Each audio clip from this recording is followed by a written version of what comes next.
In Jesus, I am super blessed. I am Macarius. Yan. We are indeed Macarius. Sa 10 taon natin pagdedeklara, talaga nga naman, naranasan natin kung paano ba maging Macarius sa piling ng ating Panginoong Jesus. Yan.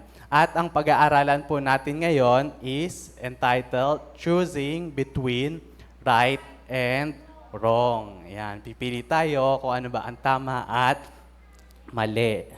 Life is a series of choices, 'di ba? Bawat minuto, bawat oras, bawat araw ng buhay natin, we make choices. And everything in our lives is a reflection ng mga choices na ginawa natin.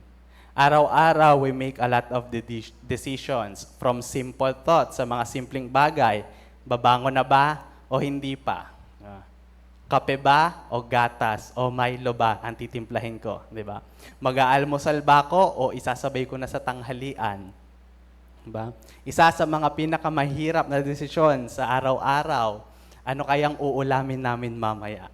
Diba? Our life is full of choices. Maliit man, meron ding mga malalaking choices, kagaya ng anong course ba ang kukunin ko? Di ba? Yan, malapit na naman yung enrollments, yung mga gumraduate ng senior high school papuntang junior high papuntang senior high school, di ba? Isa tong big decision kung ano ba ang kukunin yung strand. Meron pa ba ng mga strand ngayon sa senior high school? O yung mga gumraduate ng senior high school going to college, ano ba ang kukunin ko na course? Di ba? Ano ba ang kukunin kong course? Kasi ito yung magde-decide kung ano ba yung magiging trabaho ko, 'di ba? Ano ba yung tatakbuhin ko after kong gumraduate, 'di ba?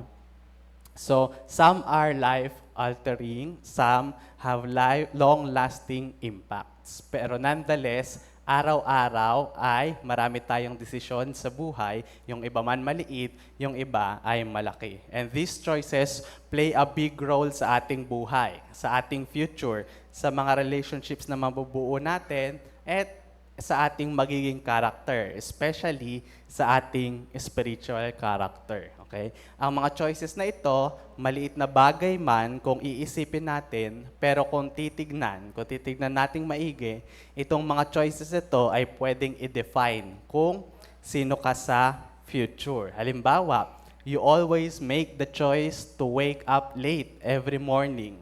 Diba? Baka in the future, lagi ka din talagang late na babangon. Kahit gusto mong maaga bumangon, mahihirapan ka na. Yan. Kaya naman today, we will be studying about choosing between right and wrong. Yan. At ang ating key verse po ay matatagpuan sa Romans chapter 12 verse 2. Yan. Sabayan niyo nga po ako sa pagbasa.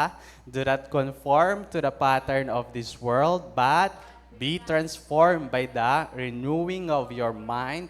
Then you will be able to test and approve what God's will is, His good, pleasing, and perfect will. Ayan. Based sa verse, meron po tayong dalawang choices. Ayan, dalawa lang naman. Una po is either be conformed or be transformed. Pag sinabi po natin conform, meaning to comply with standards, rules, or laws, or to behave in accordance with prevailing social norms and expectations. Okay. Sa Tagalog po is makiayon, sumunod na lang. Kung anong meron, kung anong nandyan, sige, ganun na lang. Yan.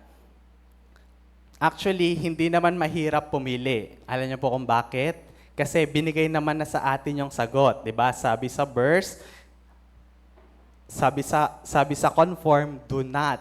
'Di ba? Do not conform. Ano naman ang sabi sa be transformed? Be transformed. So, anong pipiliin natin? Conform or be transformed?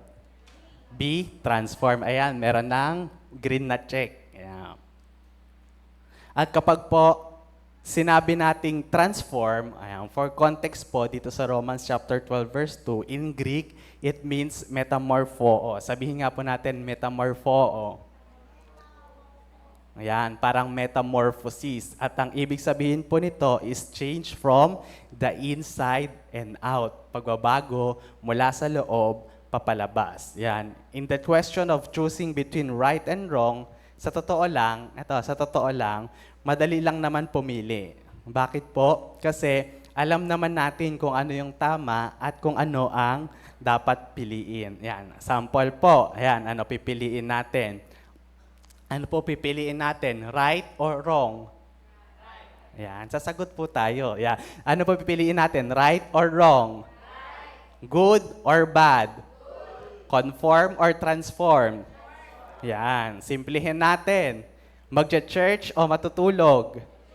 Yan. Magja-journal o mag-FB? Yan. Mag-share ng Word of God o mag-share ng chismis? Di ba? Madali lang pumili. Bakit? Kasi alam naman natin kung ano yung tama at mali. Yan. Pero ano ang mahirap? Alam niyo po ba kung ano ang mahirap? Ang gawin kung ano yung tama. Why?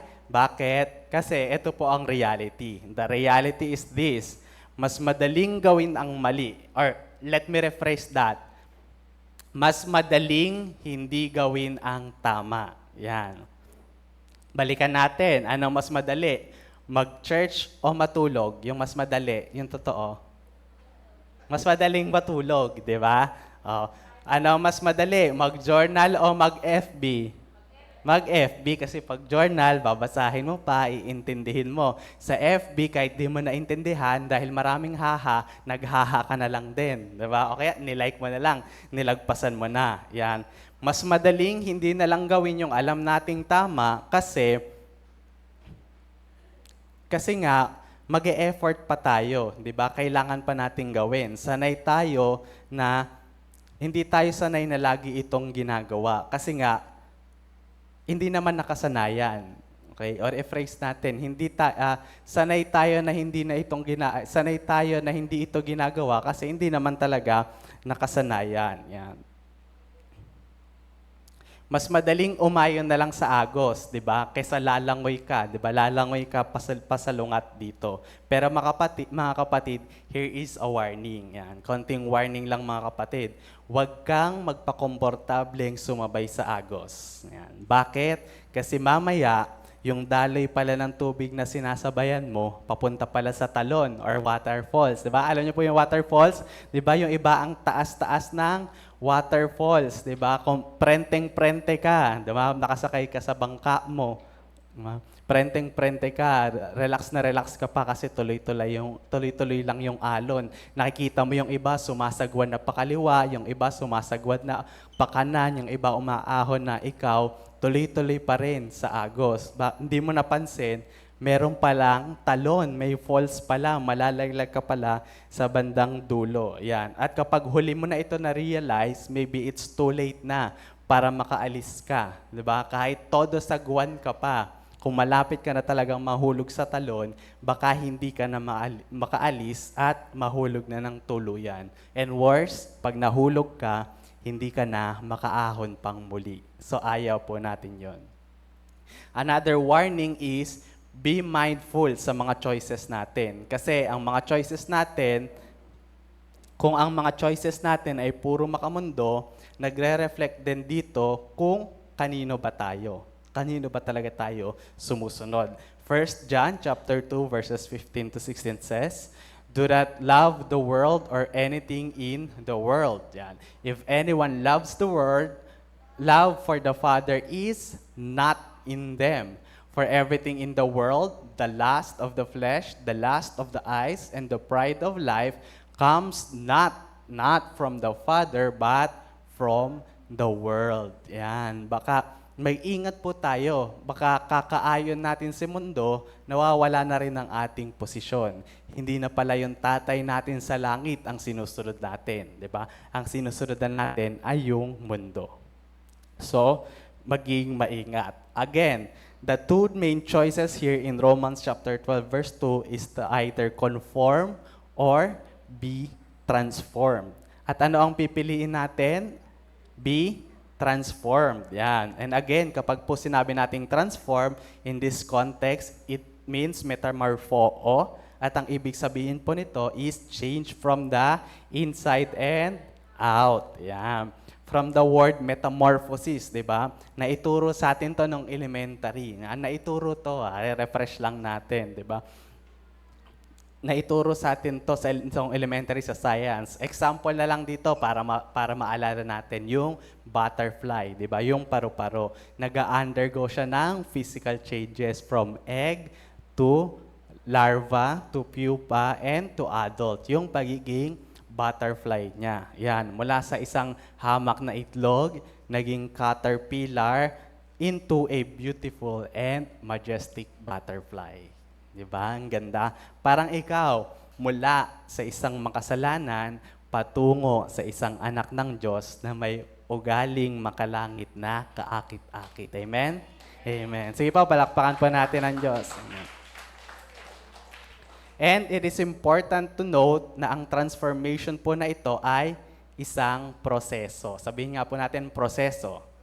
Yan, hindi po ito biglaan. It is a gradual change. Sabihin nga po natin, gradual change.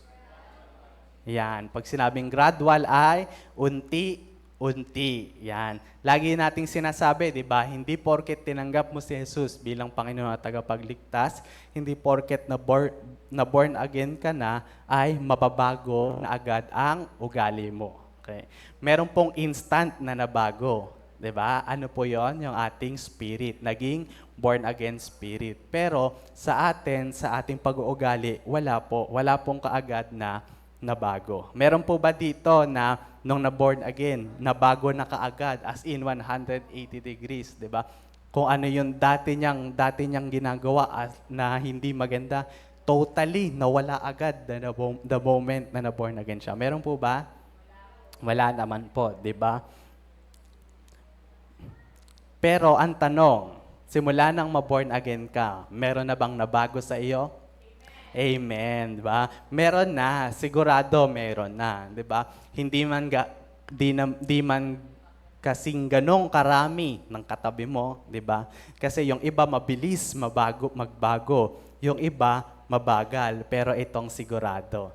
Simula nang na-born again ka, meron nang nabago sa iyo. Amen? Amen. Ano po yung isa, yung example ni Pastor noong nakaraang linggo? Meron lang nabago kasi nag-church ka na, di ba? Dati hindi.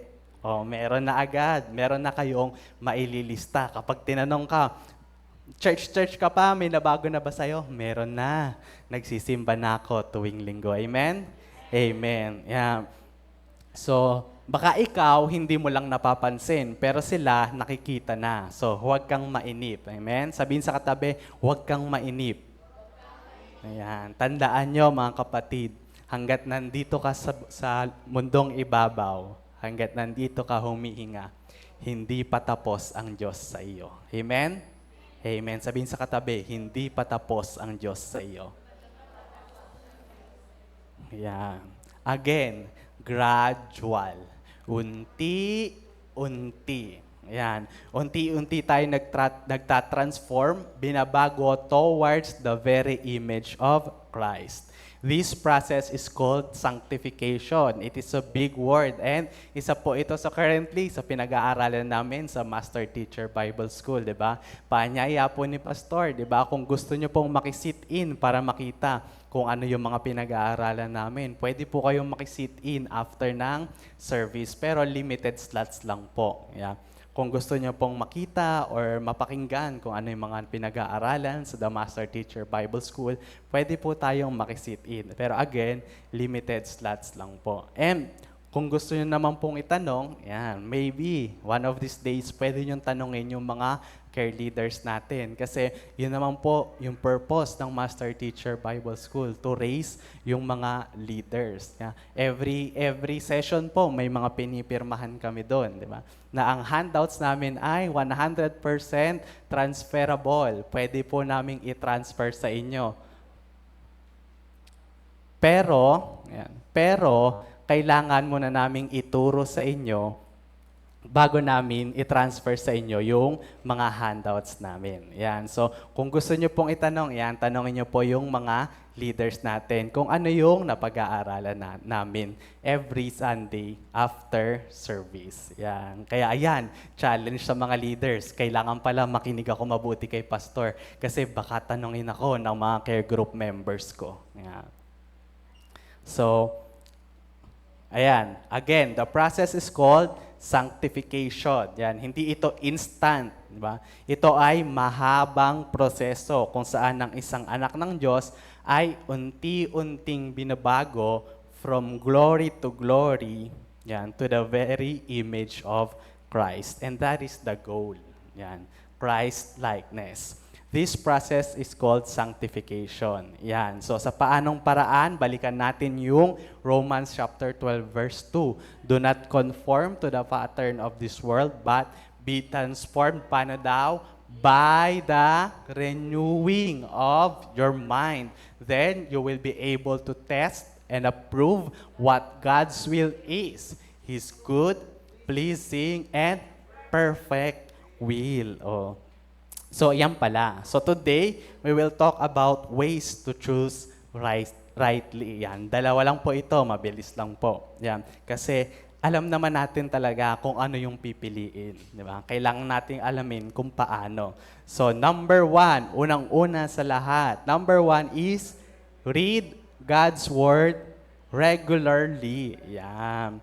If you want to be able to choose right always, lagi-lagi, dapat alam natin kung kanino tayo lalapit para magtanong, di ba? At kanino tayo dapat lumapit. Siyempre, kanino tayo dapat lumapit? Doon mismo sa source of truth. Yan. The standard of what is right and wrong. God's nature is perfect, is the perfect standard. So sa Diyos po tayo lumapit. Deuteronomy chapter 32 verse 4 says, He is the rock. His works are perfect, and all His ways are just. Yan. A faithful God who does no wrong. Upright and just is He. Yan. Kung gusto nating malaman kung ano ang tama, syempre, sa Diyos po tayo magbase. Huwag na po sa katabi natin. Yan. Kasi ang Diyos natin ay hindi kailanman nagkakamali. Amen? Amen po ba? Ang Diyos natin ay hindi nagkakamali. Amen. Our God is a faithful God who does no wrong. Yan. Kaya naman, always seek God's Word kasi ang mga salita niya ang ating guide kung paano ba tayo dapat mamuhay sa mundong ito. Psalms 119 verse 105. Familiar po ba yung verse? Yan. Your word is a lamp for my feet and a light on my path. Yan. Ano po ba ang ginagawa ng isang lamp? Isang lampara, di ba? Ilaw siya, tanglaw siya sa madilim na daan. So, maybe today, hindi na ito ma-appreciate ng karamihan sa atin kasi naabutan na natin talaga na may kuryente na, di ba? May mga ilaw na ng poste, di ba? Or kaya kung mawalan man ng kuryente, may phone na, magbubukas na lang ng flashlight, di ba? Pero ilagay po natin yung sarili natin nung mga panahon na naisulat itong salmo na ito. Diba? Isipin nyo, hindi pa ganoon ka-develop yung lugar. Kaya wala pang kalsada, wala pang poste ng Meralco, di ba? Marahil lubak-lubak pa yung daan, madamo pa, masukal. So, mahirap, di ba? And another way, one way to appreciate this verse is let us put ourselves in a situation or place na hindi ka pamilyar. Let's say, for example, naligaw ka sa isang liblib na lugar. Diba? Example lang naman, walang kuryente.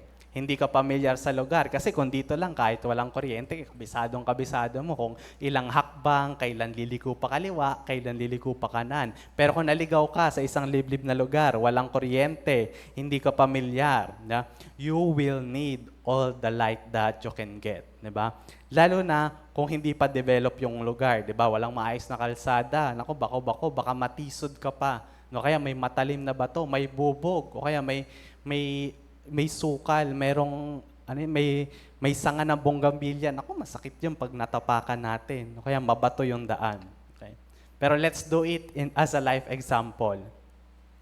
Halimbawa, ikaw ay nasa point ng buhay mo kung saan feeling mo wala kang patutunguhan.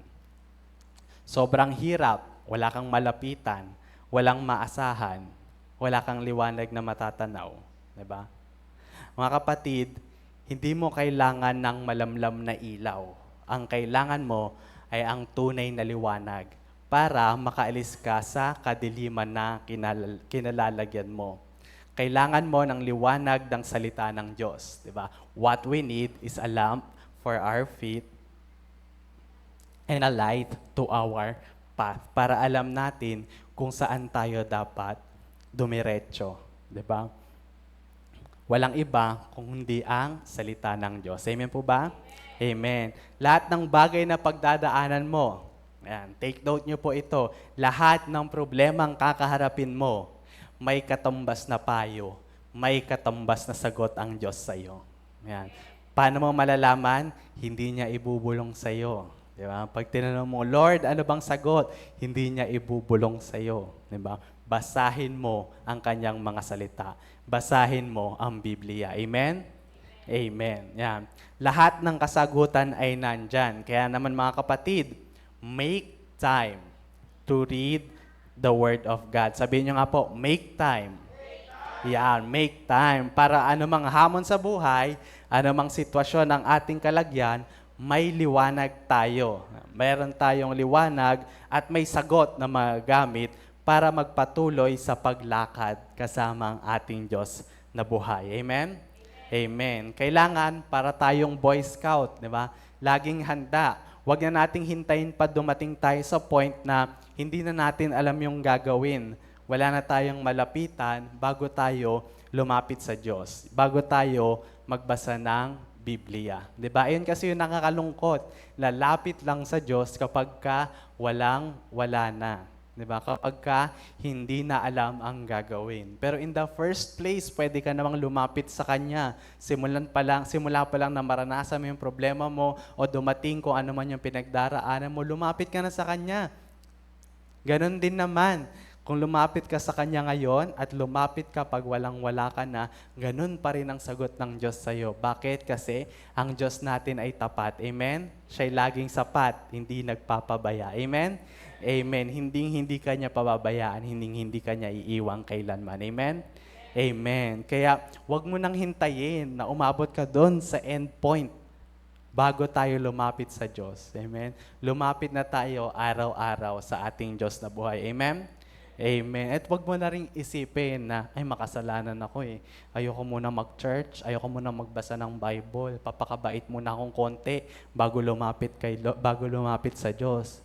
Mali po yun mga kapatid. Tandaan nyo, makasalanan pa lamang tayo na matay na si Kristo para sa atin. Amen? Amen. So anong pwede mong gawin para mawala yung pagmamahal niya sa iyo? Wala kang pwedeng gawin. Nandyan siya, ang pag-ibig niya sa iyo ay unconditional. God says, I love you, period.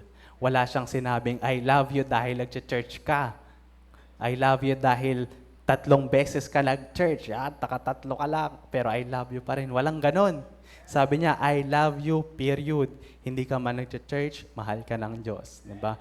Pero syempre, mas masaya ang Diyos, 'di ba? Kung nagcha-church ka naman, 'di ba? Wag naman nating gawing dahilan. Mahal naman ako ng Diyos di na ako magcha-church. Bahala na, gagawa na ako ng kasalanan. Mali ang thinking na gano'n. Amen? Amen. Kasi baka gano'n ang thinking mo, delikado. Baka kasi hindi pala tunay na born again. Baka kasi hindi pala tunay na tinanggap si Kristo bilang Panginoon at tagapagligtas. Amen? Amen. Bakit? Kasi once na tinanggap mo si Kristo bilang Panginoon at tagapagligtas, mananahan siya sa puso mo. Nandyan ang banal na spirito na magko-convict sa iyo. Sinasabi niya, Nak, hindi yan, mali yan. Kung walang nagko-convict sa iyo, patuloy ka pa rin lumalakad sa putikan, baka hindi mo talaga tinanggap si Kristo bilang Panginoon at tagapagligtas. Amen? Amen. Baka sumabay ka lang pala sa panalangin ng pagtanggap kasi yung mga nasa harap sumasabay, parang ikaw lang hindi sumasabay kaya nakisabay ka na rin. Diba? Ayan. So mga kapatid, siguraduhin natin na tinanggap natin si Kristo bilang ating Panginoon at tagapagligtas. Amen. And that is the starting point. Lagi nga sinasabi ni Pastor, di ba? It all starts with our born again spirit. Yan. Dahil kung mayroon na tayong born again spirit, yan. Nandiyan na ang Holy Spirit, nandiyan na si Kristo sa ating buhay, alam natin, di ba? Makakalapit tayo sa ating Diyos Ama kailanman, 'di ba? Hindi mo na kailangang hintayin si pastor para ipag-pray ka. Pwede ka nang mag-pray dumiretso sa kanya mismo. Amen? Amen. At sigurado ako papakinggan ka niya. Bakit? Dahil hindi na ang makasalanang ikaw ang nakikita ng Diyos pag tumingin siya sa iyo. Sino na ang nakikita? Si Kristo na nasa puso mo. Amen? Amen. Yan. Kaya erase na natin yung ganong mentality. Hindi mo na ako mag-church. Kasi nakakahiya naman kay Lord, 2 weeks straight akong hindi nakapag-church. So, wala nang ganon. Amen? Nandyan ang Diyos, lagi naghihintay sa iyo na lumapit ka. Amen? Amen. Yeah.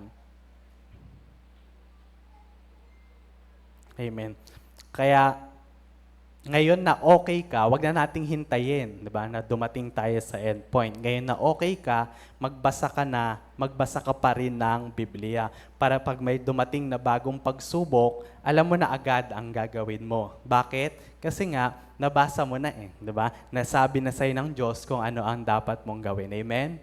Amen. Ano mang pagdaanan natin sa mundong ito, ano mang problema ang dumating sa atin, may sagot ang Diyos. Kailangan mo lang hanapin, kailangan mo lang alamin kung nasan ito sa Biblia. Bakit po kailangan alamin? Bakit? Again, gaya ng sinabi ko sa inyo, ang Diyos natin ay tapat. Ang pangako niya, simula nung una, pangako pa rin niya hanggang ngayon. Kung tinupad niyo ito sa mga naunang naglingkod sa Kanya, tutuparin din niya ito sa iyo. Amen? Kaya pag nabasa mo sa Biblia na magaling ka na, claim it, magaling ka na. Amen? Amen. Pag nabasa mo sa Biblia na mayaman ka na, claim it, mayaman ka na. Pag nabasa mo sa Biblia na mapagtatagumpayan mo ang anumang bagay, claim it, mapagtatagumpayan mo ito. We are victorious and more than conquerors. Amen? Sige po, palakpakan po natin ang Diyos. Amen. Kaya napaka-importante na magbasa tayo ng salita ng Diyos. Amen, ng ating mga Bible. Yan. Be a Boy Scout. Diba? Ano yung motto nila? Boy Scout, laging handa. Ano yung dinudugtong nila? Pag nadapa, mali po yun. No. Anumang hamon ng buhay, hindi sila madadapa. Bakit? Kasi handa na sila. Nabasa na natin sa Biblia ang pangako ng Diyos. Alam na natin ang sagot. Kasama natin ang Diyos at ang kanyang mga salita. Amen? Amen. Lagi tayong handa, hindi tayo madadapa. Amen? Amen. Dahil kasama natin ang Diyos na buhay. Sige po, palakpakan pa natin ang Diyos. Again, make time to read God's Word. Again make time. Huwag naman nating gawin na kapag may free time lang tayo. Yan, 'di ba? Kasi ang totoo, kung lagi nating ilalagay sa free time lang natin ang pagbabasa ng salita ng Diyos, hindi tayo makakapagsimula talaga. Alam kung bakit? Kasi hindi tayo mauubusan ng gagawin. Diba? Gaya ng sabi natin kanina, mas madaling magpahinga na lang kapag may free time ka kaysa buksan ng Bible at magbasa ng salita ng Diyos. Diba? Mas madali talaga yun. Kasi magdadahilan ka na naman, pagod na ako, Lord, bukas na lang. Diba? Mas madaling gumawa ng dahilan. Pero mga kapatid, make time. Paulit-ulit natin sinasabi, make time. I-schedule mo yung pagbabasa mo ng Bible. Diba? Siyempre, wag kang hihinto doon. I-schedule mo nga, hindi mo naman sinunod. I-schedule mo yung pagbabasa mo ng salita ng Diyos at dapat hindi mo ito ma-miss. Diba? Appointment mo yan. Appointment mo yan sa Diyos ng mga Diyos. Diba? Sa hari ng mga hari. Kapag nga may appointment tayo kay Doc, diba? Sa dentista, o kaya pinatawag ka ni Cap, pinatawag ka ni Mayor, o kaya pinatawag ka ni Kong, di ba? Hindi ka nawawala di ba? So, ganun din dapat sa appointment natin sa ating Diyos. Amen? Amen. Yan. Huwag naman nating Indianin, di ba? Huwag nating i-miss Yan, ang appointment natin sa ating Diyos na buhay. Yan. Again, make time for the Word of God. Yan. At isa pa pong mahalagang paalala, Hebrews chapter 2 verse 1. Yan. We must pay the most careful attention, therefore, to what we have heard so that we do not drift away. Yan. So yung what we have heard, yun na rin yung mga nabasa natin. Diba? Kasi wala na tayo doon. Wala na yung mga apostol na nangangaral sa atin. So ano man yung nabasa natin sa Biblia or ano man yung napag-aralan natin kapag tuwing linggo or tuwing Wednesday, pay the most careful attention. Yeah. Pay the most careful attention. Diba? Siyempre naman, kung pagbabasa ka ng salita ng Diyos, we must pay attention. Focus dapat. Diba? Kasi kapag ka ba nasa appointment ka sa dentista, kung ano-ano bang pinagagawa mo, di ba hindi? Nakafocus ka kung ano yung gagawin sa ngipin mo. Kapag nasa appointment ka kay Doc, halimbawa, nagpa-appointment ka doon sa yung cardiologist, di ba? Sa puso, di ba? Di ba hindi mo naman inirereklamo na may ingrown ka, di ba? Hindi naman ganon kasi sa manicurista, pedicurista mo dapat ireklamo yon. Yan, focus dapat. Kasi kung hindi ka nakafocus, wala ding pakinabang. Kasi naranasan nyo na ba yon? Hindi kayo nakafocus, nagbasa kayo ng Biblia, binasa nyo yung 4 na verses.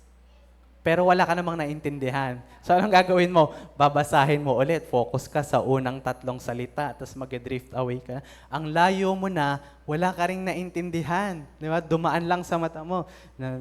Panginoon ng aking pastor, di ako ano nga yun? Verse 1, yan. Diba? Dapat nakafocus tayo, 'di ba?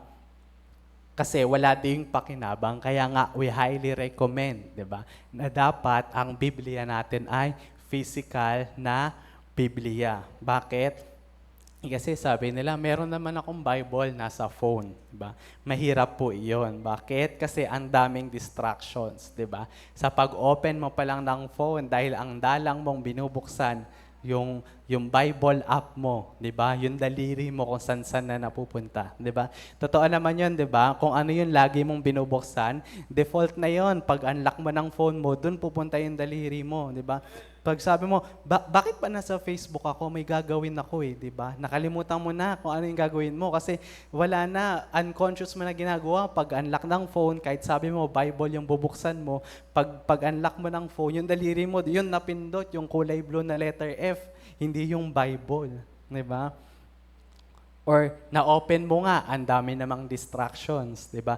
Nagbabasa ka na, biglang may nag-notif o may nag-message sa'yo, 'di ba? So anong ginawa mo? Binasa mo ng konti, nireplyan mo, ayun na, naiwan na naman yung Bible app, nakalimutan na, 'di ba?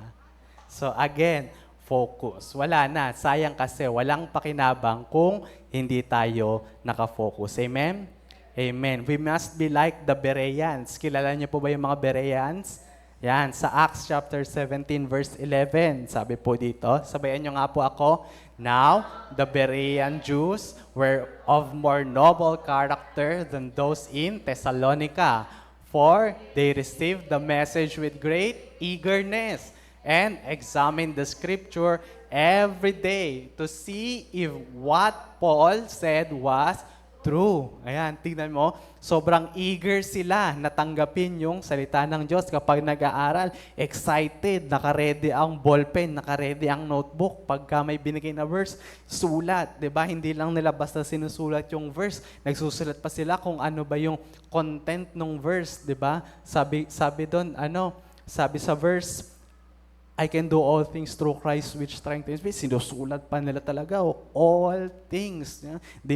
Inuulit-ulit pa nila yung all para maging bold, tas guguhitan pa, bibilugan pa. Diba? Ganon sila ka-eager. At tingnan nyo, they examine the scriptures every day to see if what Paul said was true. Tinitingnan pa, tama ba yung sinabi ng pastor na to? Diba? Tama ba yung tinuturo sa amin? Binabalikan pa nila pagdating sa bahay, di ba? And I hope and pray na ganun din po tayo, di ba? Hindi siya tuwing Sunday lang nabubuksan. yung ating mga notes. Pwedeng pagbalik natin sa bahay, basahin ulit natin kasi mas magiging pakinabang sa atin yon. Bakit? Kasi mas inaaral natin, mas naaalala natin, at mas natatandaan natin. Amen? Amen. Kasi kung paulit-ulit natin babasahin ang salita ng Diyos, mas titimo ito sa ating puso. Di ba? Sino dito nung bago pa lang maging Christian, mga naa-amaze doon sa mga matatagal ng Christian kasi gabi, ang galing nila, ang dami nilang alam na verse. 'Di ba? Parang nakaka-amaze. Kaya tuloy, may inspire ka. Anong gagawin mo? Magbubukas ka ng Bible, hindi para basahin, hindi para intindihin. Anong gagawin mo? Maghahanap ka ng magandang verse na pwedeng kabisaduhin. 'Di ba? Ganun yung ginagawa natin para makasabay tayo sa kanila. 'Di ba? Pero as time goes on, na-realize mo mali. Hindi pala ganun ang ginawa. Hindi pala sila naghanap. Hindi pala nila binasa mula Genesis hanggang Revelations. Tapos hinighlight yung mga magagandang verse. Tapos tinandaan, kinabisado nila araw-araw. Hindi. Diba? Nakabisado pala nila yon kasi araw-araw nilang nakikita, araw-araw nilang sinasabuhay, araw-araw nilang nararamdaman. Amen? Amen. Kaya lang naman, kaya nakabisado mo na ang Panginoon ng aking pastol, hindi ako magkukulang kasi nararanasan mo araw-araw, hindi ka nagkukulang. Amen? Amen. Kaya pag narinig yung ito pala yun. Pag flash sa screen, ito pala yung verse na to. Totoo nga to. Psalms 23 pala yun na tandaan ko nga. Diba? So pagdating mo sa labas, dahil alam mo na, naranasan mo na hindi ka nagkukulang, kaya mo nang sabihin yung verse. May alam akong verse, Psalms 23, di ba? Ang Panginoon, ang aking pastol, hindi ako magkukulang. Yeah. So ganun pala nila nakabisado yung mga salita ng Diyos. Hindi dahil sinulat nila, aral nila, dahil magandang pakinggan, kundi dahil naranasan nila mismo yung katotohanan ng verse na iyon. Amen? Amen. At ikaw din, di ba? Dadami din yung verse na kabisado mo dahil sigurado ako, kikilos at kikilos ang Diyos sa ating mga buhay. Amen? Amen. Balikan niyo po ako kapag hindi niyo naranasan na kumilos ang Diyos sa inyong mga buhay. Diba? Sigurado po iyan, kikilos ang Diyos sa ating mga buhay. Kaya gawin natin, basahin natin ang kanyang mga salita. Claim natin ang kanyang mga pangako. Amen? Amen. Yeah. And finally sa point number 1, 'di ba? Hindi sapat na binabasa mo lang, 'di ba? Hindi sapat na naintindihan mo lang. Kailangan susundin din natin, 'di ba? Ina-apply din natin sa ating mga buhay. Ano pong verse natin diyan? Yung verse ng Macarius people, Luke 11:28. He replied, "Blessed," ano pong Greek word? Makarios, rather, are those who hear the word of God and obey it, di ba? Hindi lang pala hear, hindi lang napakinggan, kundi ino-obey din, kundi sinusunod din. Amen? Kaya nga sa ating journal, di ba, meron tayong pattern, hear and obey. Hear plus obey equals Makarios, di ba? Amen po ba? Ayan. So, hindi sapat na naririnig natin, hindi sapat na naisusulat lang natin, dapat na-apply din natin. Amen? Amen. Yan. So number 2, ito, mabilis na lamang po tayo. Yan. Surround yourself with godly people. Yan. Kapag ka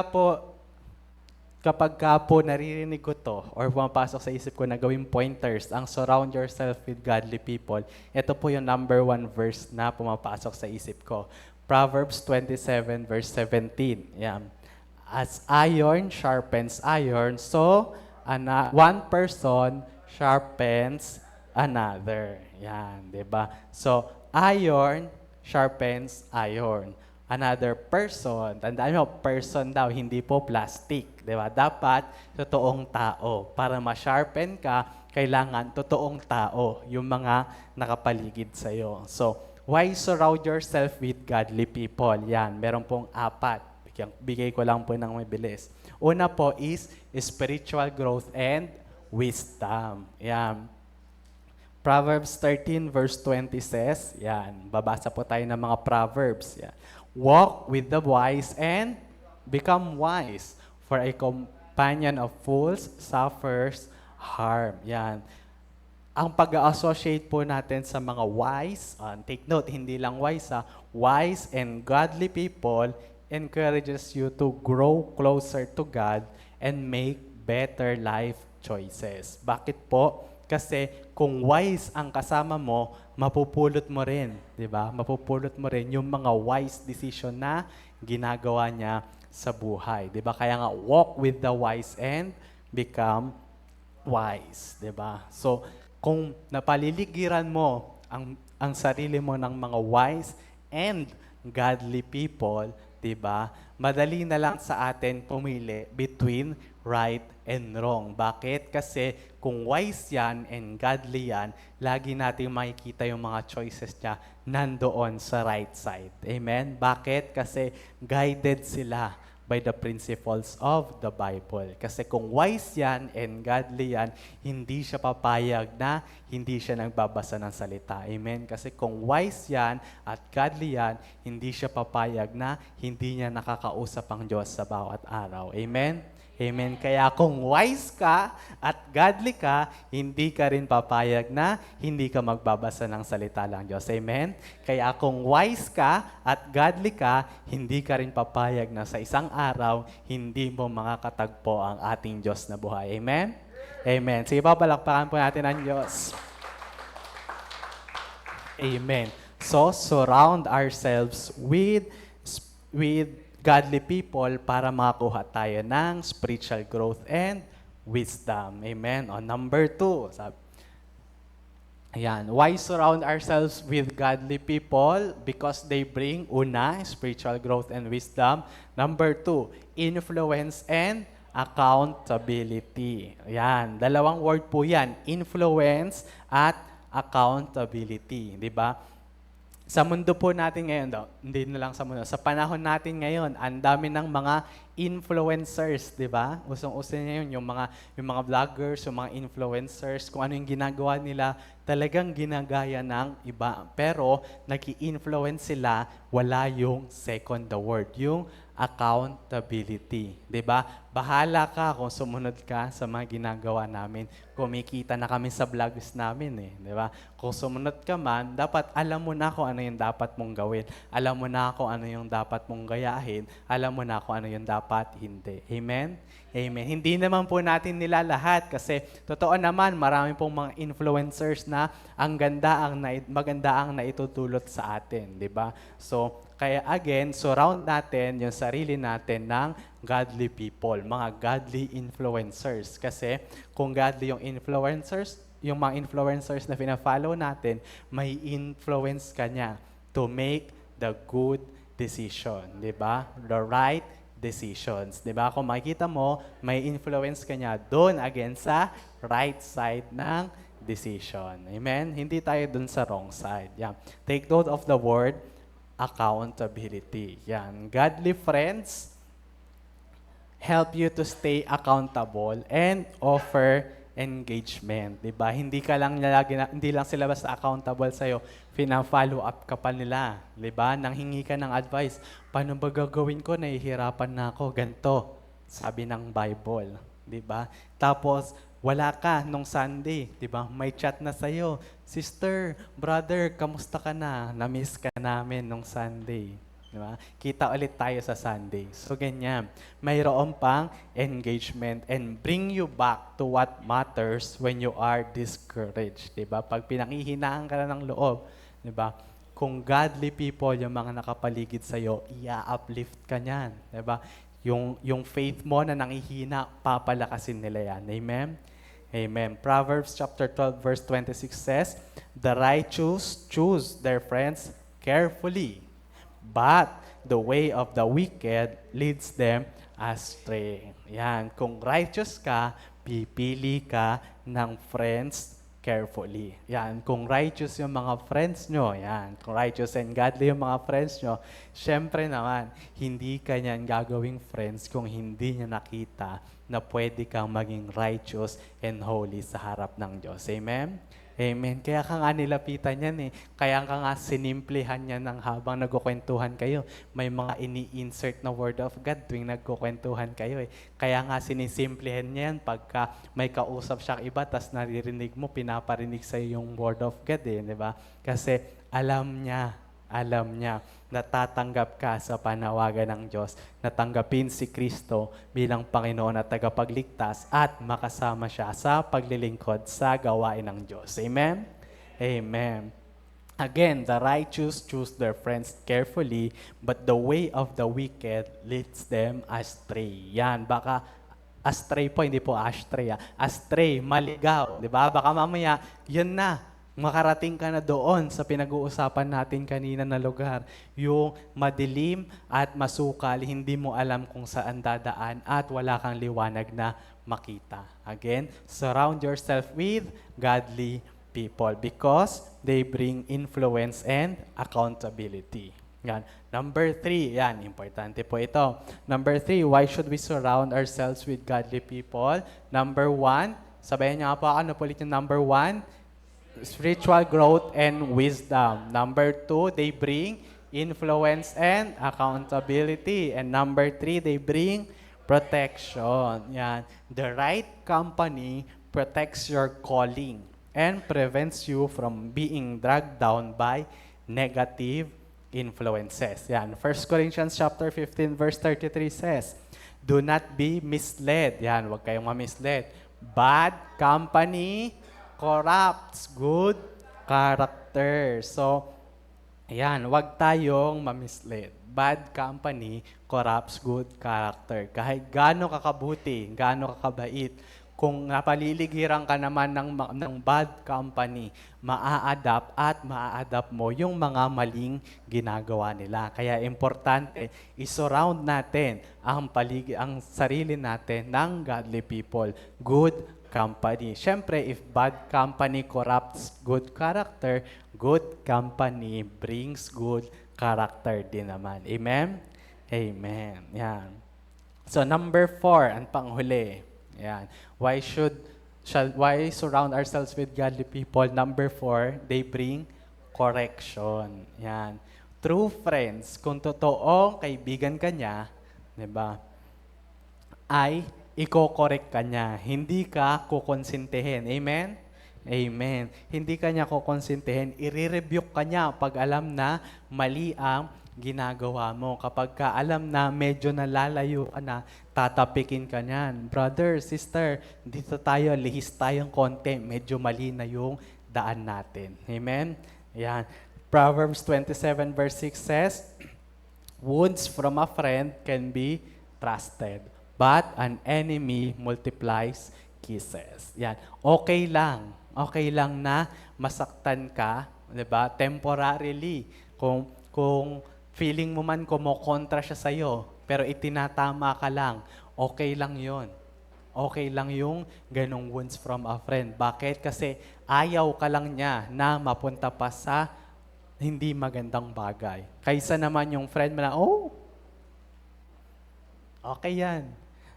Kahit alam na mali, sige lang, buhay mo naman yan. Di ba? Ganon. Kaysa yung ganon. A true friend, a true godly friend brings correction. Di ba? Okay lang na masaktan ka ng panindalian, pero kung kapalit naman ito, mananatili ka sa paglakad mo sa daan na nilatag sa iyo ng Diyos. Amen? Amen. Huwag po kayong mag-alala, di ba? Kung tunay niyo siyang kaibigan, hindi naman nila kayo sasaktan ng sobrang masakit, di ba? Ipapaalam lang nila sa iyo kung paanong mali ang ginagawa mo. Bakit? Kasi if it is a godly friend, di ba? Nakabase sa Biblia ang pagtatama niya sa iyo. Hindi yung basta lang masabihan ka na, hey, wag yan. Hindi ganon, di ba? So, after all, di ba, if you surround yourself with godly people, mapipick up mo yung mga tamang ginagawa nila, makikita mo yung mga maling nagawa na nila. Di ba? Lagi natin sinasabi, hindi ka perpekto porket Kristiyano ka na. Amen? May mga choices pa rin tayong nakikita. May mga choices pa rin tayong mali. Amen? Di ba? Pero anong ginagawa natin? Hindi tayo nananahan sa ating mga maling desisyon. Anong ginagawa natin? We move forward with God, 'di ba? Dahil itinama tayo ng mga godly people na nakapaligid sa atin, itinama tayo ng salita ng Diyos, kaya tayo nakakapagpatuloy. At ang mga maling desisyon natin sa buhay, 'di ba? Hindi tayo proud na nagawa natin 'yon, 'di ba? Proud tayo na naitama natin 'yon sa tulong ng ating mga kapatiran at ng Diyos na buhay. Amen? Amen. And that is our testimony. Amen? Amen. Yeah. So, bigay lang po ako ng 3 quick practical applications. Yan. So, una po is number 1 practical application. Be intentional about sharing your space with people who bring you closer to God. Yan. Piliin po natin ang pakikisamahan natin. Amen? Lagi natin narinig, di ba? Okay lang makisama, pero wag makikisama. Amen? Iba yung nakikisama ka sa nakikisama ka na. Amen? Maganda po yung isang nabasa ko na paghahalin tulad sa atin, di ba?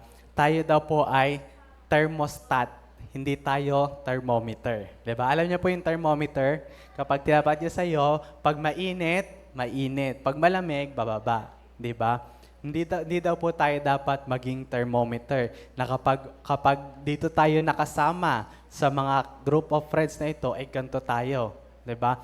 Kapag naman nasa church tayo, sobrang godly tayo. Diba? Pag nasa ibang barkada tayo, kung ano-ano na lang gawin. Hindi dapat tayo thermometer. Dapat daw tayo ay thermostat. Ano po ba yung thermostat? Ito yung nagsiset ng temperature. Ay, isipin na lang po natin yung remote ng aircon. Pag ang remote ng aircon, nilagay mo yan sa 20, di ba? Kahit gano'ng kainit sa labas, bubugayan ng 20 degrees. Pilit niyang palalamigin yung room ng 20 degrees. Amen? Hindi siya nakikisama kung ano bang meron sa labas. Patuloy lang siya na magbubuga ng 20 degrees. So, ganun din tayo. Hindi porket wala tayo sa church, di ba? Ang ibubuga na rin natin ay mga worldly. Dapat kung ano yung mga sinasabi, ginagawa, kinikilos natin sa loob ng church, ganun din yung mga sinasabi, ginagawa at ikinikilos natin sa labas. Amen? Amen. Lagi nating sinasabi, being a Christian is a way of life. Hindi tayo Kristiyano pag linggo. Pag linggo lang. Hindi tayo Kristiyano kapag Miyerkules lang. Hindi tayo Kristiyano kapag nasa church lang. Amen? Kristiyano tayo, nasan man tayo. Amen? Amen. Be the thermostat. Ikaw ang mag-set kung ano ba ang dapat maging behavior sa ating circle of friends. Amen? Amen. Pero syempre, hindi naman yun bigla-bigla, di ba? Baka mamaya pupunta ka sa mga friends mo, nagaganon. Ay, bawal yan, wag ganyan. Sabi sa Bible, pag ganyan, impyerno ka. Hindi naman ganon, di ba? Paano po ba kayo in-approach ng mga care leaders natin, yung mga nag-invite sa atin, di ba? Unti-unti, di ba? Hindi naman nila sinabi sa'yo, halika, sama ka sa amin, bahala ka, impyerno ka pag di ka sumama. Hindi, di ba? Di ba? Mayroon niyang way kung paano i-approach. Paano mo malalaman yan? Balik ka lang sa una. Basahin mo ang salita ng Diyos. Amen? Amen. Hindi naman yan basta bigla-bigla, basta-basta. After all, ang isang aircon, di ba? Kapag iniwanan mong bukas lahat ng pinto, bintana, hindi naman niya talaga mapapalamig ang buong kwarto.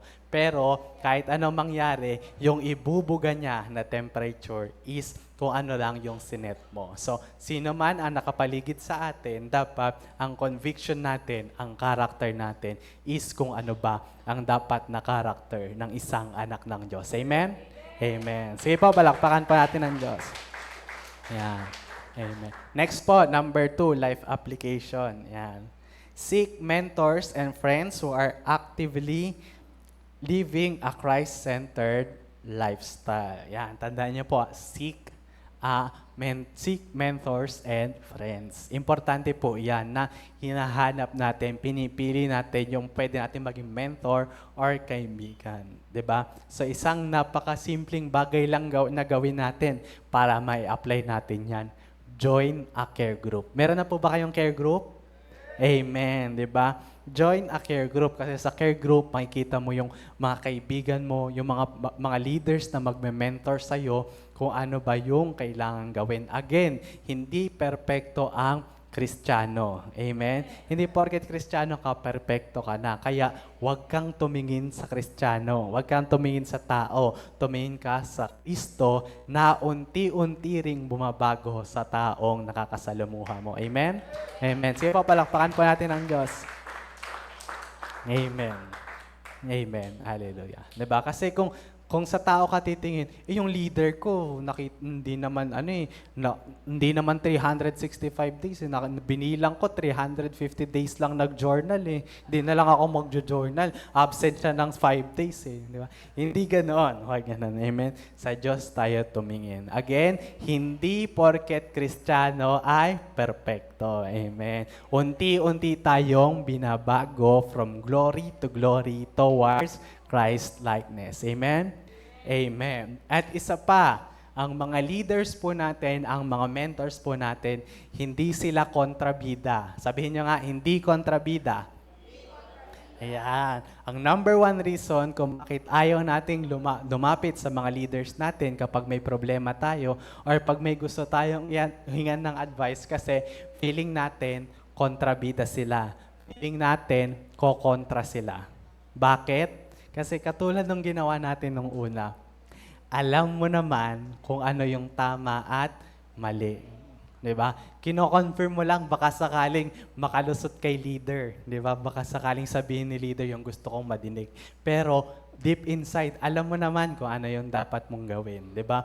Kaya lang feeling mo, kontrabida sila kasi alam mo na hindi ka nila kakampihan doon sa gusto mong mangyari. Bakit? Kasi ikaw mismo sa sarili mo, alam mo na hindi tama or hindi ito makakabuti sa iyo. Amen?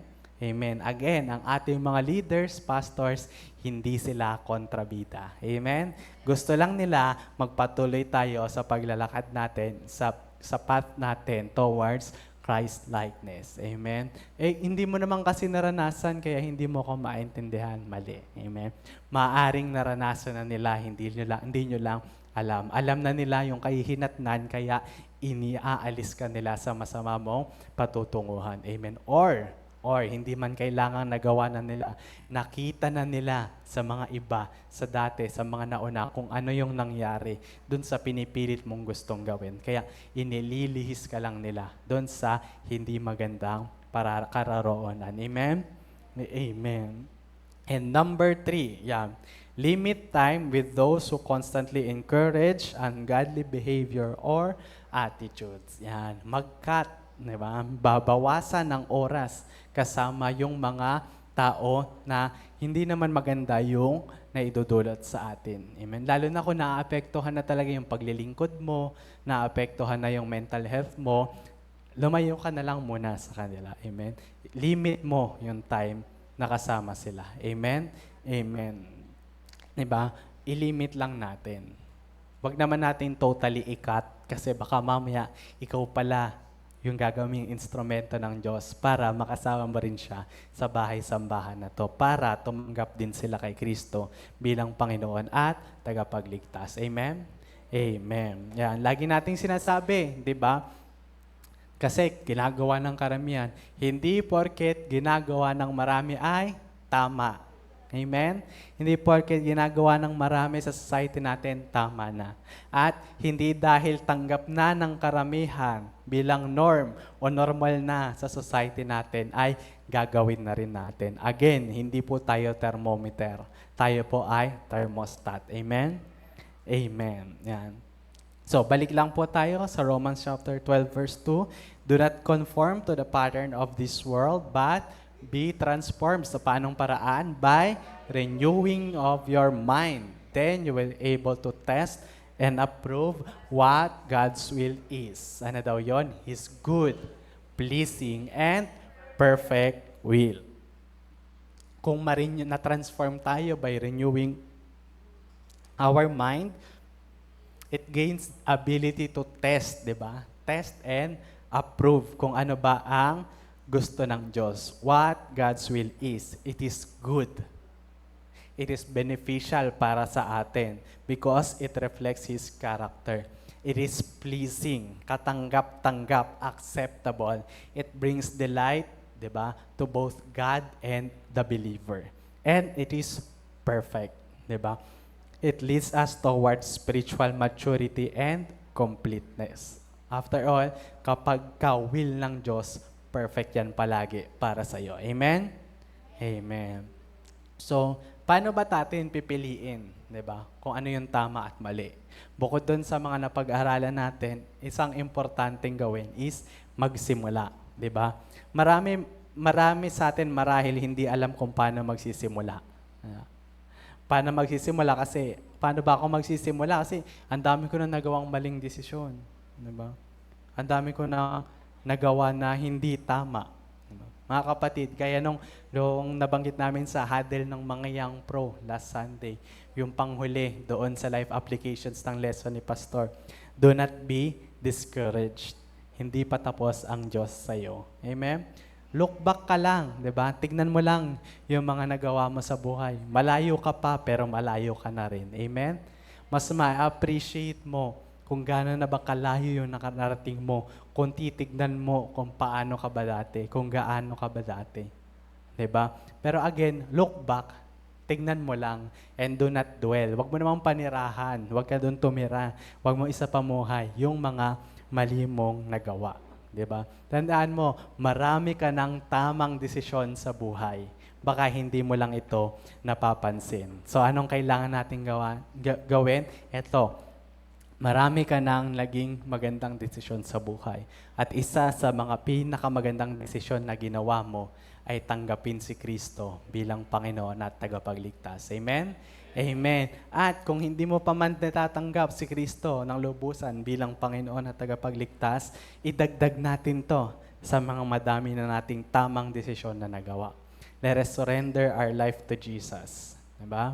Kaya ako po ay nagbabaka sakali na mayroon dito na hindi pa nagagawa ang napakagandang desisyon na tanggapin si Kristo bilang Panginoon at tagapagligtas. Yan. Inaanyayaan ko po kayo na sumabay po sa isang napakaikling panalangin. Yan. Kahit diyan na lamang po sa ating mga upuan. Kung ikaw ay nagnanais na gawin ang isang tama, napakagandang desisyon na tanggapin si Kristo bilang Panginoon at tagapagligtas, sabayan niyo po ako, o sundan niyo po ako sa isang napakaikling panalangin. Panginoong Hesus, inaamin ko na ako'y makasalanan at kailangan ko ang iyong kapatawaran. Ako ay naniniwala na kayo ay namatay para sa akin at nabuhay na maguli para sa aking kaligtasan. Panginoong Hesus, tinatanggap kita bilang Panginoon at tagapagligtas. Banal na Espiritu, manahan ka po sa aking buhay. Sa ngalan ng Ama, ng Anak, ng Espiritu Santo. Amen. Amen. Yan. Ako na lamang po. Kapatid, kung sumama ka po sa isang napakaiksing panalangin nito, congratulations dahil that is a very good decision. Ito ang isa sa pinakamagandang desisyon na pwede nating gawin sa ating buhay. Right or wrong, of course, it is a right decision. Amen? Amen. So, before we pray, ano po ang ating Macarius Challenge? Yan. Ang ating pong Macarius Challenge is choose to read God's Word daily. Piliin po natin, kagaya na lang ng kailangan nating gumawa ng oras para sa Diyos. Piliin natin na basahin ang salita ng Diyos araw-araw. Amen? Amen. Shall we pray? Hallelujah. Panginoon, maraming salamat po, Panginoon, sa oras na ito, Panginoon, na pinagkaloob niyo po sa amin para makapag-aral ng iyong mga banal na salita. Lord God, maraming salamat po sa buhay ng bawat isa na rito, Panginoon, na tumugon sa tawag mo na mag-aral ng iyong mga banal na salita, Panginoon. Lord God, dalangin namin, Panginoon, na yung mga paalala mo na aming narinig dito, Panginoon, ay tumimo sa pinakamatabang bahagi ng aming mga puso, Panginoon. Nang sa ganon ay hindi lang po namin ito narinig, hindi lamang po namin ito naintindihan, ito rin po ay may apply namin sa aming buhay, Panginoon. Lord God, patawarin niyo po kami, Panginoon, kung napakarami naming dahilan para hindi magbasa ng iyong salita, Panginoon. Lord God, we commit, Panginoon, na sisikapin namin, Panginoon, na patuloy, Panginoon, na gagawa kami ng oras para aralin ang iyong mga banal na salita, Panginoon. Lord God, maraming salamat po, Panginoon, dahil minahal niyo kami, Panginoon, mula pa nung makasalanan kami, Panginoon. Kaya ngayon, Panginoon, we have the confidence na lumapit sa iyong trono, Panginoon. We have the confidence and humbleness, Panginoon, na lumapit sa iyo, Panginoon, para hingi ng tawad ang aming mga wrong decisions, Panginoon, at humingi ng gabay kung paano namin ito itatama and moving forward to do the right decisions sa aming mga buhay, Panginoon. Lord God, maraming salamat po, Panginoon, sa buhay ng mga ginagamit niyo, Panginoon, na ipinapaligid niyo po sa amin, Panginoon, para kami patuloy na makapamuhay ng naaayon sa iyo, Panginoon. Lord God, thank you sa buhay ng aming mga pastors, sa buhay ng aming mga leaders, sa buhay ng aming kapatiran, Panginoon, na walang sawa at hindi napapagod, na kami ay itindihin, Panginoon, na kami ay samahan, Panginoon, na kami ay tulungan kung nangailangan kami ng tulong, Panginoon. Maraming salamat po, Panginoon, dahil pinagpala niyo po sila, Panginoon, ng wisdom. Kaya nang sa ganoon na ibabahagi nila ang wisdom nila sa amin, Panginoon. Maraming salamat, Panginoon, dahil pinagpala niyo po sila ng provisions financially, physically, emotionally. Kaya nakakapag-support din po sila sa amin financially, physically, and emotionally, Panginoon. And dalangin namin, Panginoon, na patuloy niyo pong ibuhos ang pagpapala sa kanila, Panginoon. Lord God, we pray sa aming mga sarili, Panginoon, na ibuhos niyo po ang knowledge and wisdom, pagpapalang financial, physical, and emotional, Panginoon. At sa ganon, kami rin po, Panginoon, ay maging in good influence sa mga taong nakapaligid sa amin, Panginoon. Lord God, help us to be the thermostat, Panginoon, ng mundong ito, Panginoon. Tulungan niyo po kami na patuloy na gawin kung ano yung tama, kung ano yung nararapat, regardless kung sino ang aming nakakasalamuha sa aming buhay, Panginoon. And Lord God, maraming salamat po sa buhay, Panginoon, ng aming kapatid na tinanggap, na ginawa isang very good and right decision na tanggapin ka bilang Panginoon at tagapagligtas, Panginoon. From here on forward, Panginoon, kayo pong patuloy na manguna sa buhay ng bawat isa, Panginoon. Lord God, alam namin, Panginoon, na anuman pong choices ang iharap sa amin, Panginoon, ay mapipili namin at magagawa namin ang right choices, Panginoon, dahil kasama ka namin at hindi kami nag-iisa. Kasama ka namin, kasama namin ang aming mga kapatiran dito sa OCWMMI Pampanga, Panginoon. Maraming salamat po, Panginoon. Hawak po namin lahat ng iyong paalala, Panginoon, na aming napakinggan ngayon, Panginoon.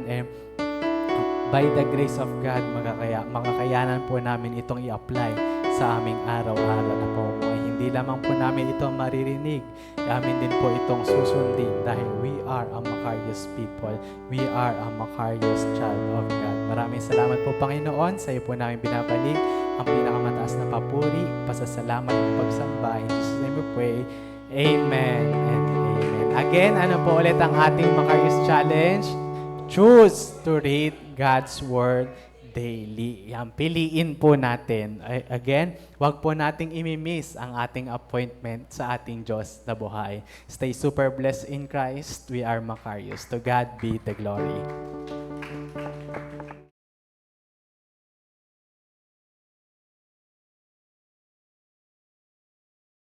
Go! Good day, brothers and sisters! May natutunan po ba tayo sa ating lesson? If yes, ilagay sa comment section. At kung nagustuhan mo ang video na ito, you can find more of this on our YouTube channel, The Master Teacher BS. You can like, share, and subscribe. See you in our next video. Stay Macarius! Bye!